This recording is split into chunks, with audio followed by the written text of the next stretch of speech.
right. So good morning and welcome to the WellMed Charitable Foundation Caregiver Teleconnection session today. It is entitled Take Your Oxygen First with Dr. Jamie Huysman, who will introduce himself because I could never remember all the things that he's done. Thank you, Evelyn. I know you as a great social worker out there on the West Coast. And for me, I'm also a social worker here on the East Coast. And besides for being that social worker, I'm a psychologist and a trauma-informed therapist who's also a compassion fatigue therapist. So that just means that I think I understand burnout. I understand caregivers. And to your point, Evelyn, about the amazing sacred nurse that's on the call, we are all first responders, the policemen, the firemen, the emergency medical technicians, self-care as we're our own first responders. But it's really important for us to understand what that means. It means we're all running into a burning home, right? When somebody's running out. And so it's so critical for us to take our oxygen first. So this series is called that. It's the name of the book I wrote with Lisa Gibbons and Dr. Rosemary Laird.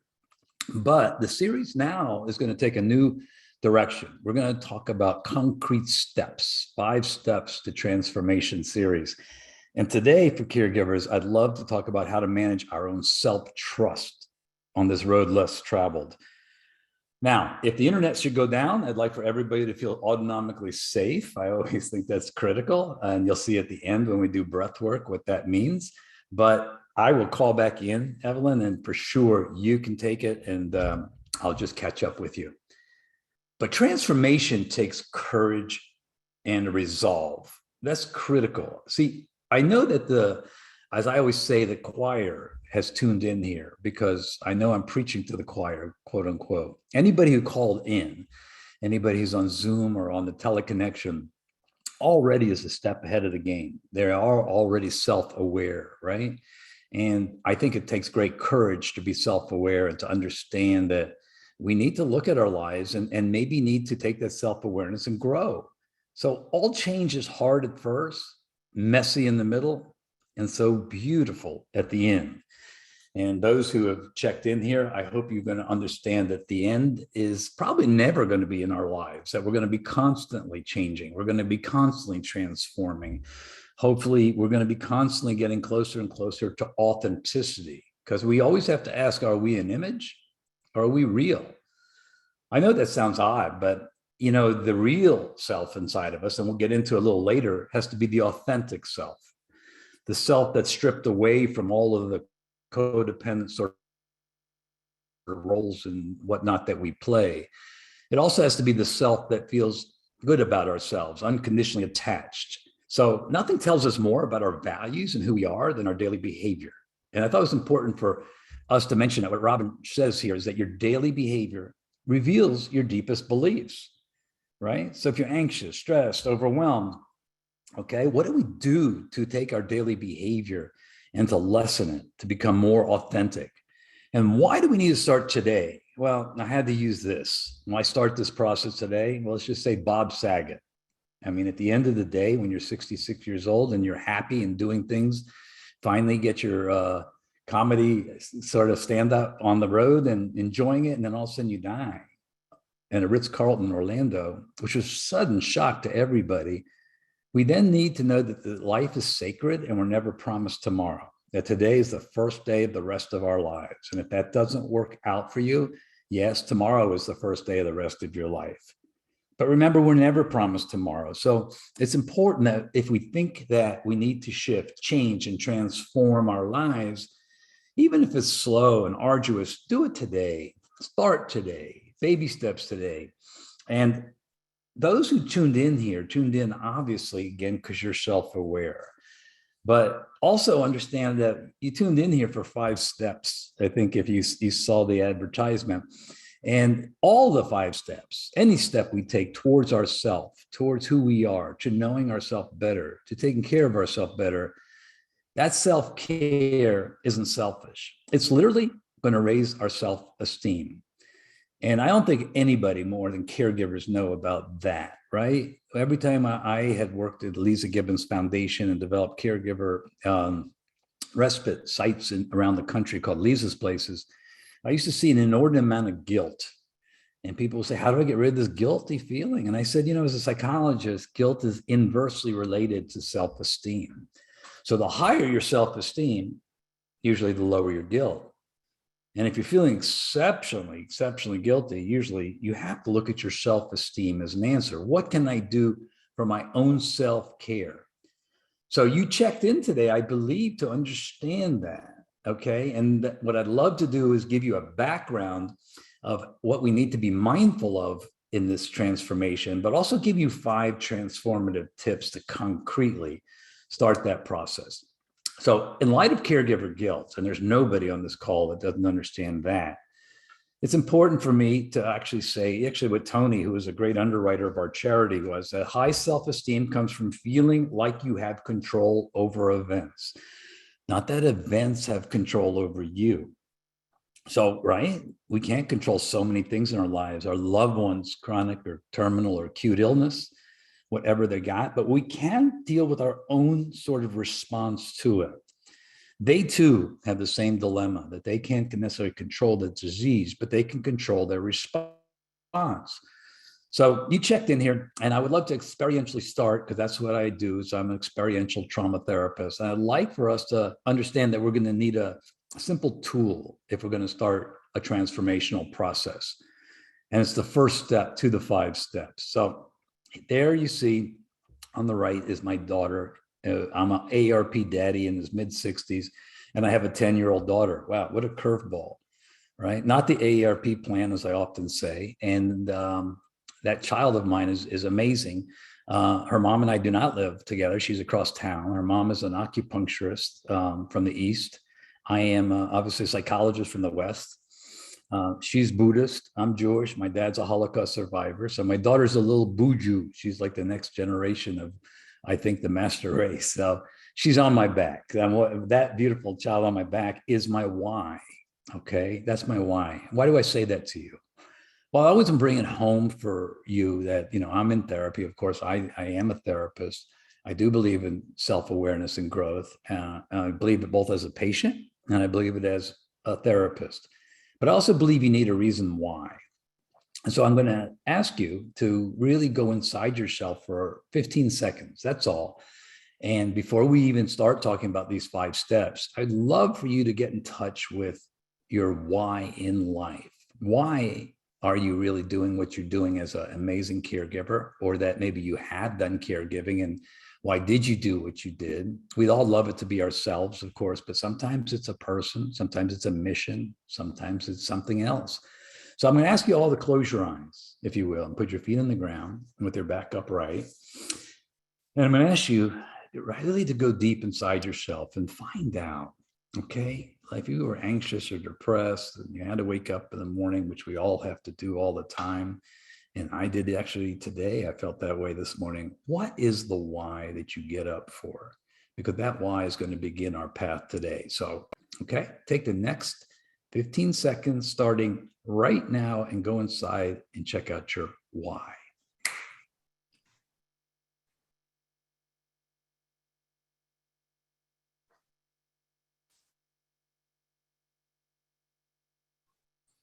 Great. I hope you went inside and found something, somebody, some mission with your eyes open now. We're not going to get into it, but if you have a why, it's an internal motivation. And knowing that you need to transform or want to transform, internal motivation is always better than external. External is like the codependency, people, places, and things. Well, internal motivation, your why, is a river of life, which runs within you, okay? Never runs dry. It's a why, is a purpose and a dream. So to Evelyn's point, now that you have your why, if it wasn't you, I'm going to remind you that in addition to your why, you're also going to need to have as your mantra the name of the book. Take your oxygen first. Not to go buy the book, because there's other books that are great and you can, even though if you do, all the proceeds go to the charity, the Lisa Gibbons Foundation. But I want you to understand that when I got on that plane and did not know a title for the book, and the stewardess came out and said, look, you got to take your oxygen first, then give it to the person next to you. I think back in 2004 or 5, I'm not quite sure the year was when I came up with this title for the book, but I was certainly in the throes of my codependency. people, places, and things. I was a hero child. I still am. I'm just in recovery now. But as a hero child, I always wanted to take care of people around me. So putting the mask on me first didn't jive. So I called the FAA, the Federal Aviation Association, and they told me you have 19 seconds of useful consciousness when the plane goes down. And often people do survive. And if you haven't taken the oxygen, both of you will perish. And that's exactly what I thought was the mantra for all caregiving. Okay.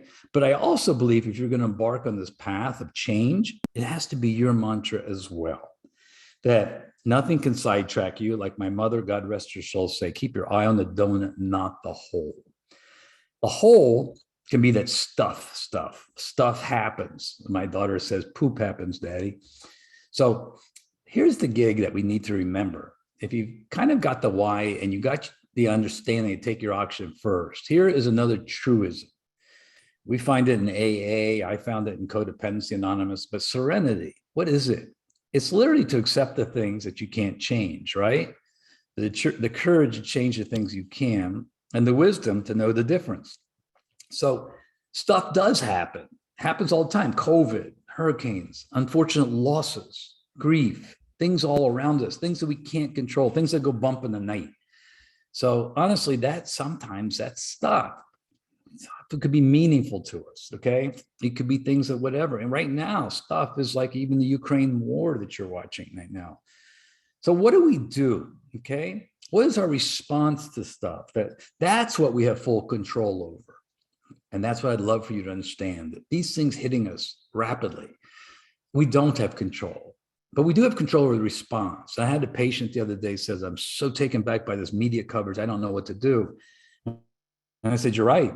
You can't really have control over a malignant narcissist that we enabled for 20 some years in Russia, but you can like join a charity. You can help the Red Cross. You can get, aid to the humanitarian aid to people.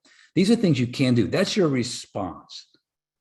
But if you tuned in today to get the 5 steps for transformation and to get more self-trust in our lives, I want you to understand that as a therapist, as a psychologist, learning is difficult, but all the changes in our lives must follow these 3 conditions. It really does. Okay. Number 1 is emotional regulation, emotional self-regulation, using strategies to enhance self-control in stressful times. You're a caregiver, a family caregiver. Okay, this could be yoga, it could be breath work. You'll see, it could be anything, gratitude journaling, whatever it is, giving back, like I said, to a charity. These are all kind of cool ways that we make our brain, the endorphins in our brain feel more calmer, our autonomic nervous system feel better, our vagus nerve calming us down. That's emotional self-regulation. But that doesn't happen in a vacuum. We began our lives in the beginning of time as a species, not because we didn't evolve because it was survival of the fittest. People think that's a misnomer. We survived because we learned how to socially self-regulate. We learned how to co-regulate, to manage our language and behavior, to be with people that met us halfway in that way, to a community that would meet us and help us and support us and grow into a real cohesive group. That's literally how we came about. That is social self-regulation, right? Emotional and social. If you tune into this series every month, we're going to have some basis of emotional or social self-regulation. That's going to be the foundation. Today, though, I want to talk about the third. How do we manage it? What kind of changes do we do in our lives? That allows us to start staying calm, to start getting in touch with real objective ways to change, okay? The foundation will always be emotional and it'll always be social. And here's why. Emotional self-regulation is literally our autonomic nervous system, okay? When we came out of childhood, some of our beliefs, when we came out of some place that was maybe a very difficult childhood, I know mine was challenging. I came out with these beliefs. Okay, parenting is critical. Fair, consistent, available parenting is how a child's health and brain grows in a healthy way. I came out of a conflict zone. Parents were yelling and screaming and we moving and going everywhere. Many people have. I came out with, I'm not enough, I'm not lovable, I don't feel These were the ingrained sort of neural pathways, right? So if we're going to go into this 5 steps of transformation, we really have to be realistic and understand who we are and who we're not. Okay, we are 2 sides of a coin, and understanding this is vital. You're strong as a caregiver because you're weak. You know weakness, you know strength. You're beautiful because you know your flaws. Okay, you're a lover because you're a fighter. You're fearless because you've experienced fear. These are critical elements to understand. You're not Superman, Superwoman. You are vulnerable, but you're confident. That's really what leadership is. And at WellMed, we look at that as what leadership is. It's being vulnerable. It's understanding both sides of the coin, but it's being confident.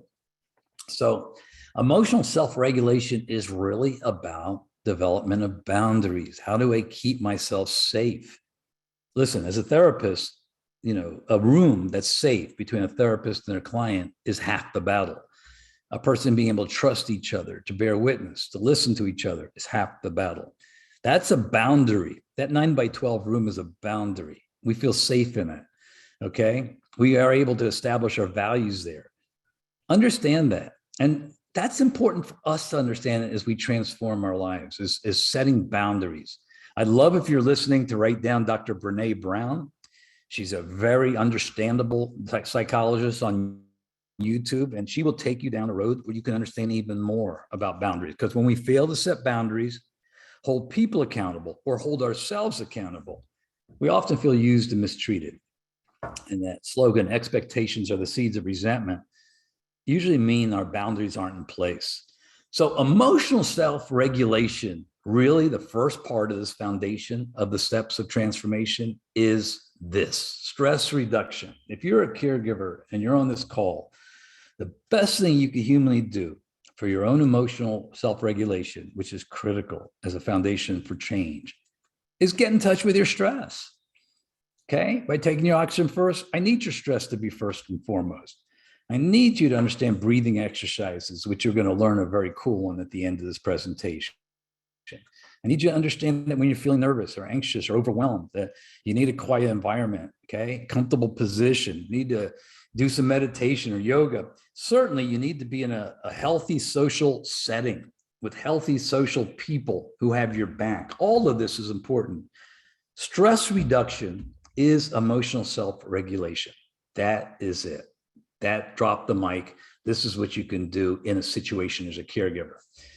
Now, the second part, which again, as we studied the brain back in 1980, we began really looking at neuroplasticity and about healthy growth of a child and about how we use these adverse childhood experiences later in fight, flight, and fear, and found that emotional self-regulation was critical, but social regulation was just as critical. That relationships matter, whether it's your relationship with a loved one you're taking care of, okay, or a friend of yours, a spouse, a partner, a child. Relationships have to be 50-50. When somebody works harder than the other person in front of them, that's when burnout happens. And I guess you're thinking, oh yeah, but I'm a caregiver and I'm taking care of somebody now. Well, that's true. And there's a lot of things you can do and should do as a good caregiver. But on the emotional side, you don't want to rob your loved one, even if they have Alzheimer's and 3rd stage, of the ability in that moment to show up and do what they can do, even with that cognitive deficit. Meaning you don't want to create learned helplessness. Relationships are 50-50 events. Good relationships literally help us live longer and happier lives with fewer physical and mental health problems. That is why social regulation is as important as emotional self-regulation. So you've heard me, I think, or heard WellMed or other speakers speak about taking your oxygen first, your mind, your body, spirit. I know that's critical and I know it's important, and that's why I'm bringing it all up today as a foundation. But today I also wanted to understand something further, which is those 5 transformative steps. What are we up against when we actually decide to take these steps I'm going to talk to you about in a minute? We're up against our parenting when we were a child. Doesn't that sound weird? But it's not. As a psychologist too, I'll tell you that in the first 10, 12 years of your life, the brain is in its most malleable developmental place. And when you come out with conflict in your head or seeing the world as being ill at ease or unsafe. I did.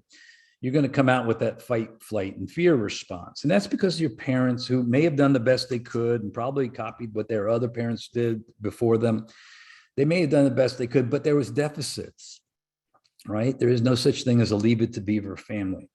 All a child wanted in life was authenticity, to be real, not to be gaslit, just to have the real deal, but also have a healthy attachment to see themselves through that difficult time. And parents, all they need to do is be straight up, but also parents need to be fair, consistent, and available, and have a healthy attachment. We were raised sometimes and didn't have that. We were sometimes, weren't listened to. A lot of children were said, you got to be seen and not heard, go into isolation and timeouts. All of these things, they are kind of, we call narcissistic injuries that create this fight, flight, fear. This is what we're up against when we're looking about change. And that's why I really insist on reparenting, getting this concept of you being your own life coach and reparenting yourself. That we have to become aware and acknowledge that we maybe didn't get the kind of parenting sometimes that we really wanted, that unconditional love, that ability to come out healthy and seeing the world as an exciting, curious place. Some of us did not. But when we do reparent ourselves, we can shift our lives to positive, accept our lives easier, become responsible for lives rather than negative, where we have a lot of fear and we break down and don't have resilience. So really, at the end of the day, the social regulation that we desperately need to understand as a foundation for these 5 steps is also shedding the child role. I came out the hero child. My sister came out the lost child. We all had to develop, in challenging parenting situations, a role. A lot of people in healthcare came out as the hero child, like me. They wanted to help people, right? I was the caretaker of my family. I was a high achiever. I had to give up my childhood basically to get approval and be responsible. So these are the roles. And understand that caregivers sometimes kick into their old roles, their childhood roles, when all of a sudden they have to take care of a loved one. That's why it's so important to do this work of transforming our lives before or during the caregiving experience, because we don't want to go back into that fight, flight, fear. We don't want to go back into that child role. We want to be authentic and we want to be socially and emotionally regulated, because social regulation is all about, what we hear from other people, what we internalize from other people. That's why we want healthy people around us. So I'm going to ask you, of course, and you'll find out in the steps, it's going to be included, to do these inventories, to find out who is healthy in your life, right? Who stands behind you, who supports you. And if you have long distance caregivers, are they with you? Do they meet you halfway? They push you a little bit out of your comfort zone. Don't forget, good friends tell people negative things to their face, not behind their back. Transparency and honesty is a healthy relationship. Or you got to do this checklist. Are you in a place that people fight you, battle you, judge you, criticize you, try to manipulate you? These are things that are important to us if we're going to start transforming our life, right? Now, sometimes our family, our biological family, is not necessarily the place to get this healthy relationship. So we look, and we should look, for a family of choice. Family's not always blood.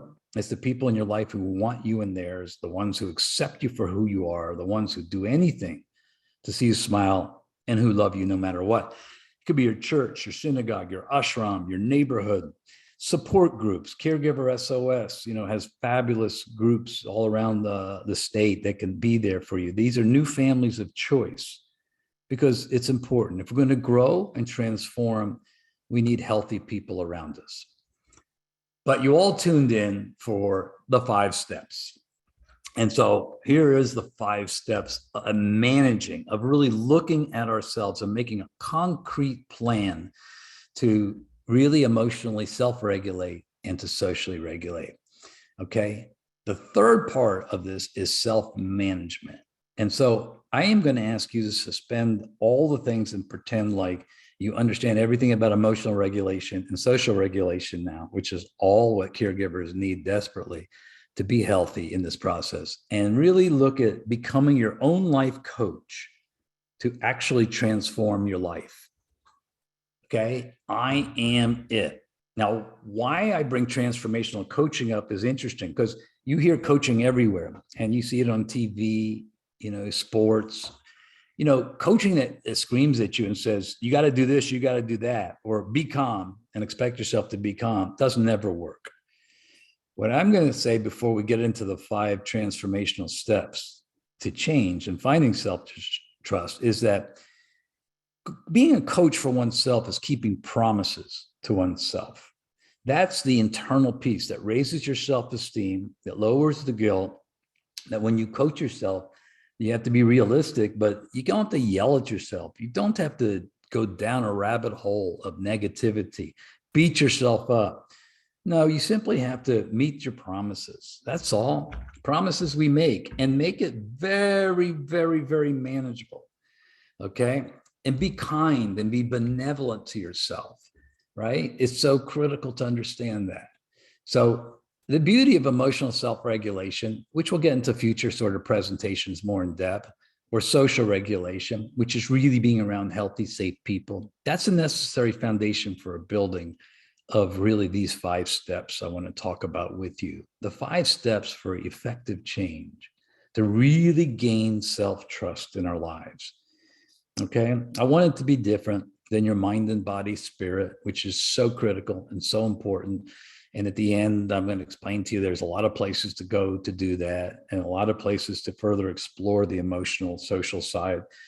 But here's the 5 steps I think as a caregiver that we can look at effective change. Understanding that really we have to look critically at ourselves as a transformational coach. We certainly have to accept the fact that we have to reparent ourselves. But being a coach, okay, number 1 is exactly what I said before with the social regulation. But I'm going to ask you for the first step to understand you need to look at your environment. Yes, there's no geographic cures. Believe me, I work with people with addictions, and they always say, I'm going to move to another town. Somebody's not there.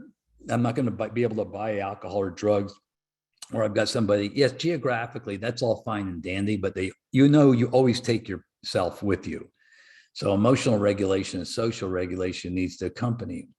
But I need to also clearly and evidently say to you that your environment may manipulate your decision-making more than you think. Because really, whether we move ahead and transform our lives depends upon the triggers and cues that are around us. Triggers and cues are things that trigger that fight, flight, and fear response from childhood, right? So let's say you put yourself in an environment that really always has, like somebody yelling at you, or not enough people around, you're so isolated that you can't see straight, or you're going constantly with a group of people that always seem to tell you what to do, but they never act it out. They're not experientially in touch. They're not able to demonstrate through their own behavior. Then you got to look at your own environment of where you're at. Is it a healthy environment? Is it a safe environment? Are the people around you, do you feel safe with? Okay. Your loved one, let's say, okay. Are you trying to manage this whole thing by yourself with your loved one as you provide care for them? Are you able to bring in the long distance caregivers? Are you able to bring in the resources into your environment to be able to help you minimize the triggers and cues? These are all questions that's important to ask yourself, but this is also the actual steps, if you will, to create meaningful change for self-trust, right? So for first one, I really want, as clear and as it can be, I want you to look at the environment you're in. This is an important thing if you're going to self-manage, self-trust and find it. Number 2, the next step, evaluate the relationships. I know it sounds exactly like the first, but it's a little different. Sometimes your environment initially could be your own home. It could be decluttering, okay? Sometimes people hoard things and keep things, and their environment doesn't feel right. It may be that the place is, needs a look over, a makeover. Step 2 is literally looking at the emotional condition of the relationships you're in. Okay. I hope you get the differential here. I'm going to leave some time if I need to for questions and answers. But step two is not so much your physical space. Step two is evaluate the relationships. We are social creatures. Yes, we have to emotionally regulate. We're on our own when it comes to stress. But who we connect with, how we connect with, the relationship, is your peer network dragging you down? Are you tired of people criticizing you, right? Can you reevaluate the people you're hanging out with in your personal life and carefully select the type of people that will contribute to your growth? Can you find people who respect you for falling and failing, but falling down and being human? Okay. We tend to jump into these Superman, Superwomen roles. We tend to think that's our image, and we try to live to that image. We need people around us, relationships around us that know we can be vulnerable. They can be there for us when we are, or there's no reason to have them there unless it's show and tell and we're performing. Okay. So step one, I want you to look at your actual physical environment. I want you to look at the area you're at, the whole setting. The two, I need you to start looking, if you're going to transform yourself and get to this place of self-trust, how to evaluate the people in your lives. Okay. So often I talk about emotional regulation, self-regulation, right? And evaluation of the energy we're in. But I don't really speak about the fact that as a transformational coach of our own selves, do we reward ourselves? Right? I bet you everybody on this call is like a black belt caregiver. And many of you doing everything you can to take care of your loved one and do everything you can. Sometimes over canning, if you will, overdoing, meaning robbing them sometimes of self-esteem and creating learned helplessness. It's something you got to be really mindful of, self-aware. But are we really, as a coach, rewarding ourselves? Okay. Self-care can be a great reward. It does not have to be some tough effort to punish, getting a massage, getting a manicure, taking care of our own hair, doing things in a cool way with a group of people on a weekend of a retreat, if we can find somebody to do the respite work for us. Rewarding ourselves on this journey, because many people are not on a journey. I just want you to know. As a trauma therapist, when I have a patient of mine who's telling me their tragic traumas, and I've heard of, you can imagine how many, both from childhood and complex PTSD too, and military, police, and firemen, you can imagine. I always say to them, my gosh, the fact that you're telling me this has to tell me how resilient you are, that you made it to this point. But have you kind of looked at yourself and hugged yourself that you have made it to this point? I think if you're on this call looking to transform yourself, that you need to really understand you got to reward yourself. And self-care is also a reward. Take the time. People say, I don't have the time. And I say, do you know what? The more time you take for the self-care, you're going to be working smart as opposed to working hard. And when at WellMed right now, I'm the chief compassion officer, whatever that really means, it is that really dealing with burnout gives you a lot more energy. And when you reward yourself, this is what builds your self-esteem. You don't have to wait for somebody else to do it for you, okay? How can you reward yourself after your accomplishments? I bet you're doing the best you can, right? Look at this. What will you absolutely enjoy at the end of the road or reach at the top of the mountain? You can be your own coach. You can lay it out. You can take this sort of treatment plan for yourself to shift and change yourself to a self-trust place and really put rewards at it that have you as the focus. So I'm going to say that's cool. As a transformational coach, that's exactly what you should do, is reward yourself on the process. Okay. Even if 3 steps forward and 2 backwards, that quote unquote, we fall back, we think we're failing, reward yourself in the process. That's called forgiveness. That's also a reward. So the step 4 is important for me to mention to you big time. It is a part of our emotional regulation, but it's also really about managing and changing our lives to really start trusting ourselves. This is the concrete treatment plan. All right. We can look at ourselves and look at our habit of ourselves And if we can just concentrate on one, I'll say bad habit. I'm not sure, bad is pejorative. I think if it robs you of your energy, it's bad. But we can also change one bad habit. And that is all about this concept of neuroplasticity. Habits come from those neural pathways in our brain, as I said, from childhood. Habits come when we default to the same action over and over again. You know what the definition of an addiction is, right? An addiction is literally to do any behavior over and over despite adverse consequences. Well, I guess that's also a bad habit, right? To do any behavior over and over despite adverse consequences if things are happening all around. The beauty of this step 4 is that we literally can, as our transformational coaches, change our brains. That's the beauty. If you feel like you're a caregiver mired in sort of, depression, anxiety, defaulting to an anxiety place, a habit, you can make a change, but it's not easy. As I said initially, this takes a lot. Change is messy and change is hard. Stop thinking like your whole world needs to be changed. You can't boil the ocean. That's the way to start with one bad habit. Okay. You can give it any length of time. I threw in a month, but you can give it a month and move on to the next project. Remember, using social reinforcements, rewarding yourself, having people around you that trust you, that can reflect back to you.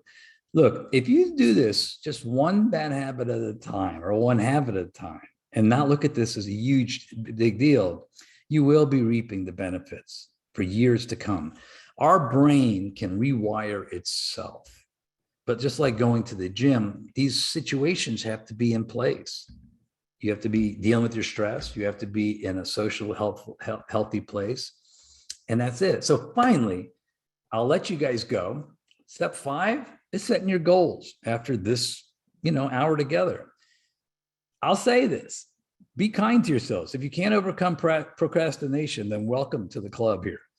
I can't either. I have a tough time doing that. So what do I have to do? Is the same thing I'm asking you to do in this transformation. Set small goals, break things down into bite-sized chunks. And now that your goals are manageable in those bite-sized chunks, make sure each of those chunks have some small deadline. But forgive yourself in the process if you don't make that small deadline. That deadline helps us kind of put a range when it can be done. Not an undue pressure, but a range. Now, if you're good in time management, there's good ways to write all these down. But at the end of the day, this is the building we're building. We're building a strong foundation to do what? To do 5 steps to self-manage. So that is literally it. Those are the steps. It's almost like going to, a coach or a trainer at a gym.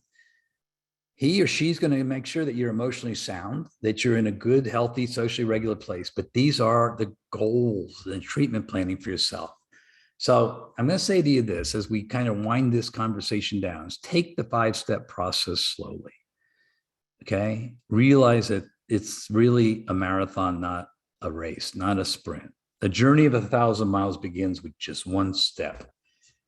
I know you're drinking from a fire hose here. That's why I'm trying to break this down to 5 steps. It's just to get these 5 steps in your mind as a kind of general sort of way to move ahead, using your emotional regulation, healthy social regulation to actually start changing.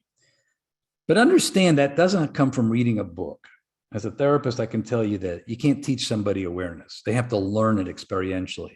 And the longest journey you're ever going to make is a journey from your head to your heart.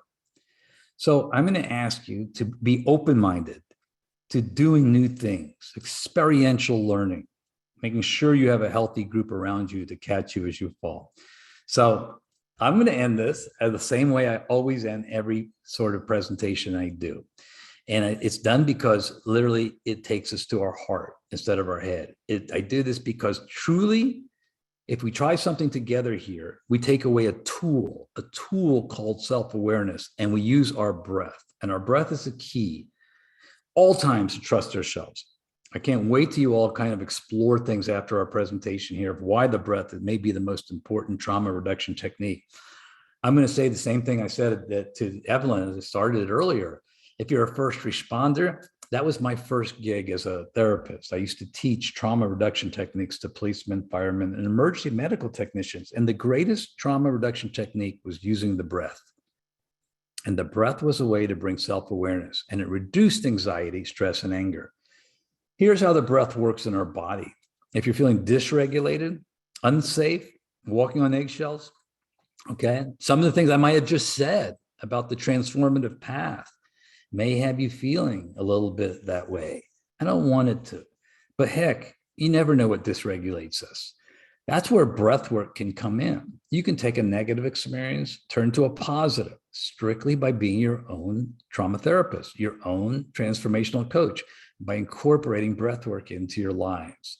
You can go from despair to encouragement, hopelessness to hopefulness, okay? You can be disengaged as a caregiver and engage yourself in the moment by doing breath work. What breath work does allows you to be in the moment, in the present. It's a mindful technique. And yes, there are places to drop in and do meditation. I'm more than happy to gear you that way. And we do this at WellMed, and certainly we can send this out and make sure that you have it. We've been doing drop-in sessions for some time at WellMed. I'm not sure my colleague and partner is on the call here, but I will tell you that if she is, great. If not, I'm going to channel her inner self, her yin and yang, and say to you, now we have one session that happens in midday. It's not this, definitely not this, but I'd like you to understand that this is going to be available to you any day of the week, which is Dr. Thoreau's drop-in session. So if you're on this call, I think it happens at noon, but we'll make sure you have it. And I'll look it up maybe during the questions and answers, because we just this week shifted to a once a day process that we're inviting our caregivers and our patients in. But I want you to take away and to know that if you're going to transform your life, you got to have the breath work, the ability to use your breath, because it does affect your mind and body in a powerful way. It really grounds you on 2 feet when you're feeling dysregulated, transforms your body chemistry when you're feeling dysregulated. And when you're feeling out of control and you may be getting controlling with your loved one or your environment, breath work brings back real control to you, not the illusion of controlling others, but breath work brings you back into it. It's pretty much the most powerful grounding technique out there. And I would love for you to again, continue to explore it. You don't need a license or a certification to do any of this work. You don't. You can pass it on to your loved one who you're taking care of. Okay. But must tell you that if you don't try it, you're never going to know. Now, understand, to self-trust ourselves is an experiential learning process. I mentioned you can't read enough books to do this. Again, do you think if I told you to calm down, you can calm down? No. It's just as good as, I guess, when Nancy Reagan told all the addicts and alcoholics, just say no. It just doesn't work that way. It has to come from within. That's why I end this with a really powerful exercise of you being able to experientially treat yourself as your own coach, to unlock the power of the vagus nerve. You can shift literally your brain waves. And that's what this whole process of transformation is about, is how do we take the fight, flight, freeze, the childhood stuff, how we emerge, and start rewiring our brain? How do we start doing this so we're calm, cool, and collected and emotionally regulated? Okay. How do we do that when we're with people that try to control us or manipulate us and try to still be present in ourselves? These are all trauma reduction techniques when we're feeling dysregulated. So though I believe, and will continue, that the breath is the only thing in our whole system, or literally that we voluntarily have to calm our autonomic nervous system down, then I have to say that your breath is the way to calm yourself, to regulate yourself, to actually to allow yourself to get on 2 feet instead of 1. But I don't want those who have any adversity to listening to my voice to tune out now and stop. If you don't want to do the breath work, I always say this to people because I'm a hypnotherapist, and I think your breath is also part of your independence and autonomy. Breath work is literally a trauma reduction technique. When I ask you to start doing this breath work, and it's only going to take 80 seconds, right? Rhetorically, I'm sure every caregiver on this call knows they have 80 seconds or are worth 80 seconds of their time for self-care. But if you don't want to do the breath work, I'll say when I ask you to close your eyes, you can pray.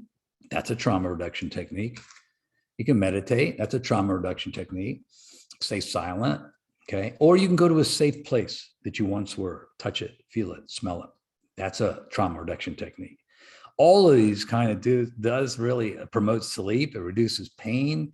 It's ways to get calm. It's ways to help yourself. It's like putting sand under your shoes, okay? Physical contact of the body with the surface of the earth. That's what grounding techniques are. And the police, firemen, first responders, you healthcare professionals on this call, caregivers, that's what this is. When we're feeling we're floating in this sort of fight, flight, fear of taking care of somebody and ourselves, this breath work or any trauma reduction techniques will calm you. So you can go on to YouTube.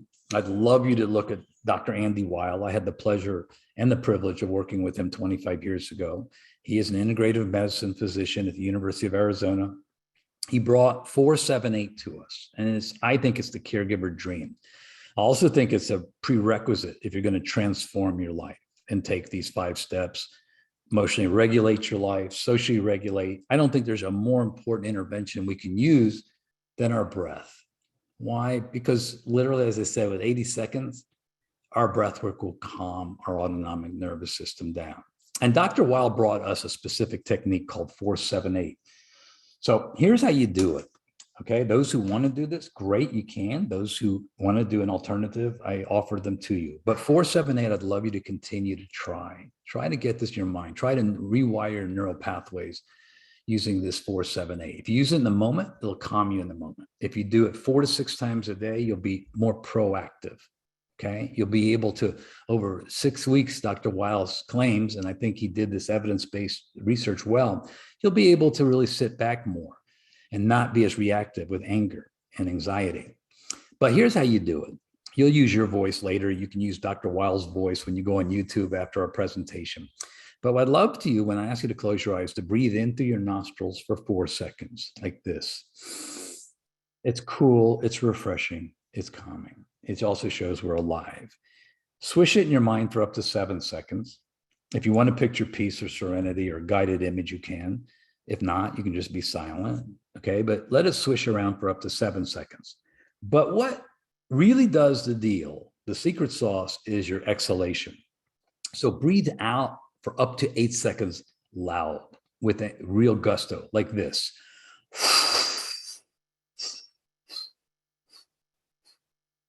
That's what literally triggers your vagus nerve response. So it is a scientific process, okay? It's a physiological process, and it's a miraculous process because us as humans can regulate this way anytime we're feeling dysregulated. And it is a requisite or prerequisite for change and transformation in our lives, okay? So now that you're aware that you can actually do this anytime and you have your trauma therapist on you at any time, let's practice the technique. Let me let you, take this technique with you after our presentation, constantly use it and remind yourself of it. But let me show you how to do it all collectively. So if you'd like to join me, whether you do this 478 or not, I'd like you to close your eyes, okay?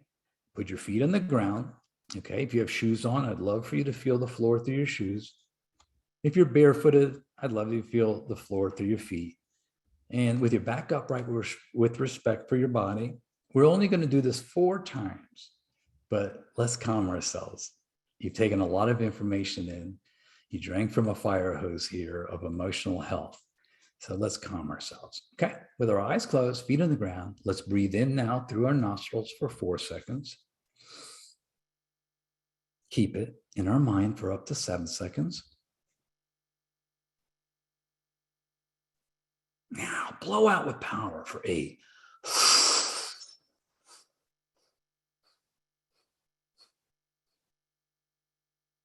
Breathe in the calmness for 4 seconds. Keep it, swish it around for up to 7 seconds. Now blow again with gusto for 8.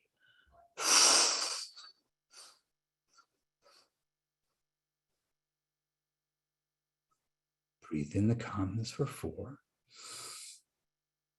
Keep it for up to 7. Now blow it again for 8.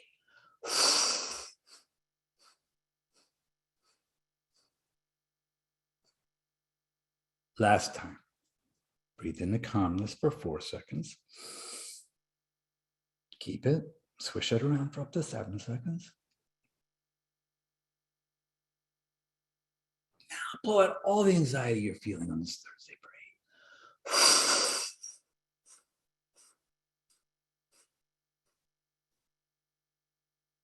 With your eyes still closed, feet on the ground, go inside your body, scan it. Feel that what you've just done is emotionally self-regulate yourself. You have. You shifted the chemistry of your body.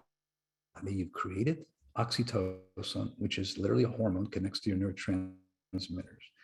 Okay. It's a happy hormone. We call them positive psychology. You did that by this miraculous intervention called breath work, and by this miraculous thing we have called our breath. You did that collectively with a group of people you've joined with today on this call. When you're ready, open your eyes and come back and understand that what you've done is an act of self-compassion. As a caregiver, understand that a moment of this self-compassion can change your entire day. And a string of moments like this can change the course of your life.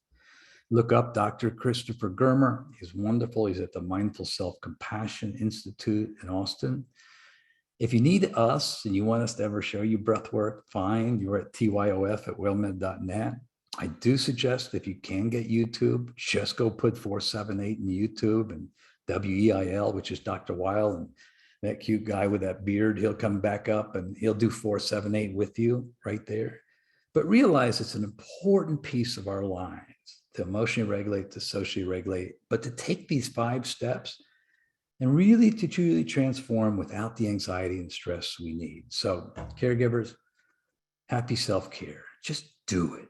Take your oxygen first. Be the change you want to see for those around you, for the loved ones you care for. And just know that better things are coming. They really are. So keep calm, and just breathe. Evelyn, it's all yours. Wow. I just want to say before I ask people to unmute their phone that because I'm a sort of a technophobe, I do it every time I get on a presentation. I spend time before the presentation, before I get into it, doing breath work, and it helps me so much. And I learned it from you. So thank you so much. Now, folks, we would love to hear from you.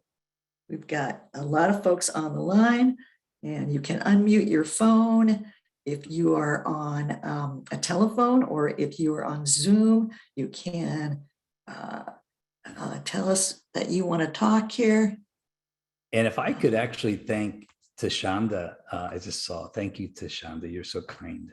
It's, you're calmer maybe, and you're feeling okay. And I so appreciate what you said here in the box. And I think if you found, and I just say this, your own place, your own safe place. I always encourage everybody to go seek out therapy. I'm in therapy all the time, but if you have your own safe place, you can continue this. And as a transformational coach for yourself, and I appreciate what you're saying, you can also put the plan of action besides for me, what I'm suggesting to you today.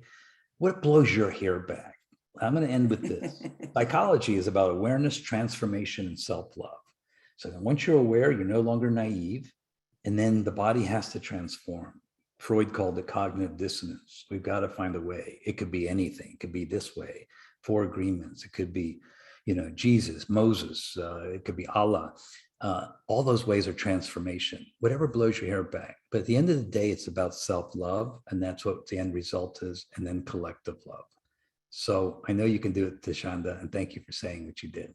I'm so sorry. Go ahead, Evelyn. You can definitely. People would like to, in the chat box, people would like to know if they can get a copy of the slides. Oh, absolutely, for sure. We'll make them available at any given time. Better than that, though, I think you have a recording. Often words are psychobabbling. And I've been a therapist for 30 years, and you've been a therapist for many years too, Evelyn. You may want to get the recording, and I would think that'd be better, because I doubt you want to navigate this psychobabbling world. When I was in TV and Montel or Geraldo, somebody would scream, "Quit the psychobabble, Jamie." I get it. I think you probably, if you want the PowerPoint, that's fine. You can take it. But at the end of the day, I think if you have the recording available, that's what I would use. We will have a recording, folks, because if you're registered for this, number one, we will be sending out a bunch of these reference resources that Dr. Jamie has given. But also, as I mentioned before, this will be a podcast. And you will be able to go on www.caregiverteleconnection.org, and you will be able to, in a couple of days, to open up Dr. Jamie's podcast. You will get the whole thing, and you will be able to look back through the recording and see all the things that you wanted to see, or to write down or to know. And you'll still get Dr. Jamie with it. And the other really cool thing about it is that you can have others look at it. You know, anybody can look at it, your family, your friends, other caregivers that you know, maybe addicts that you know, maybe people that you're trying to help. You can have them look at it too, so that they can gain some transformative power. Anything else, Dr. Jamie? I'm great. I just want to tell everybody that you're sacred as a caregiver. There's $400 billion of in-kind care provided by you guys. If you stop doing what you do, the whole healthcare system will collapse. But nobody knows how truly powerful of a first responder you are but yourself. And I just want to say I'm honored and privileged to be able to offer this. Be kind to yourselves and take your oxygen first. Thank you, Evelyn. Thank you so much. You always do such a beautiful job. For those of you who aren't registered, I know sometimes you get a phone number from a friend, and I want you to be sure to know how to get registered for the Caregiver Teleconnection series. And that is by calling our customer service office at 866-390-6491, 866-390-6491. And you will be happy you did it, because you'll get the monthly list of scheduled sessions. And we have just had some fabulous presentations lately, like this one. We do have one coming up next Tuesday. It will be another Zoom call.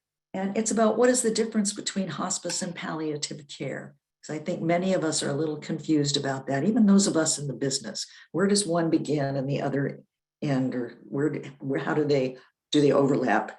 So that should be a really good one. So we encourage you all, want you to come back and be with us again, and I want to thank all of you for what you do, for being on the line, and for, being who you are. Thank you so much. Last word, Dr. Jamie? Be kind to yourselves, okay? You're your coach, you're your therapist, your breath is there always for you, but make sure that you be kind to yourselves. You're powerful. And, through you, self-love, it will become collective love. Mother Teresa said it best. She says, if you want peace on earth, love your children. So I'm going to ask you, adopt yourself as a child and love your children. Thank you. Gotta love it. Thank you so much. Goodbye, everybody. Bye-bye. Thank you very much. Thank you.